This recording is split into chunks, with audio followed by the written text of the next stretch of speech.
0លេខ1លេខ2លេខ3និងលេខ4យើងត្រូវបង្កត់ចុះបាទសួស្តីវីដេអូនេះយើងមកកែលំហាត់មួយដោយគេឲ្យយើងបង្កត់ចំនួនខាងក្រោមត្រឹមខ្ទង់លានបាទនេះជាលំហាត់របស់យើងគឺមាន3ខ្ទង់ដើម្បីបង្កត់ចំនួនបានត្រឹមត្រូវយើងត្រូវចងចាំថាកាលណាគេឲ្យបង្កត់ត្រឹមខ្ទង់លានចំនួនដែលយើងត្រូវមើលគឺមើលខ្ទង់ណាដែលតូចជាងខ្ទង់លានមួយខ្ទង់មានន័យថាយើងត្រូវមើលចំនួនដែលនៅខ្ទង់សែនបាទគឺមើលលេខ3នេះហើយចំណាំទៀតថាប្រសិនបើចំនួនហ្នឹងមានលេខ0លេខ1លេខ2លេខ3និងលេខ4យើងត្រូវបង្កត់ចុះហើយបើខ្ទង់ហ្នឹងមានលេខ5 6 7 8និងលេខ9យើងត្រូវបង្កត់ឡើងបាទអញ្ចឹងតោះយើងចាប់ដើម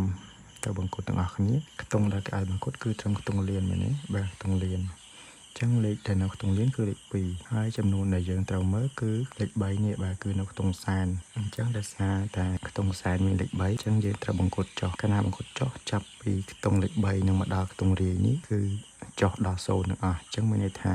2លាន3សែន68210នេះ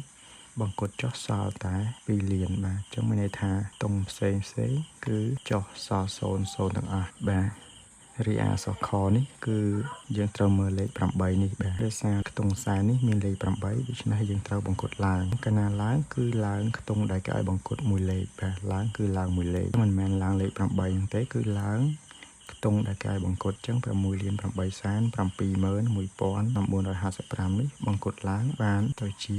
7លានបាទនិងចុងក្រោយអក្សរកនេះយើងត្រូវមើលលេខ5បាទអញ្ចឹងដោយសារខ្ទង់សែនយើងមានលេខ5ដូច្នេះយើងត្រូវបង្កត់ឡើង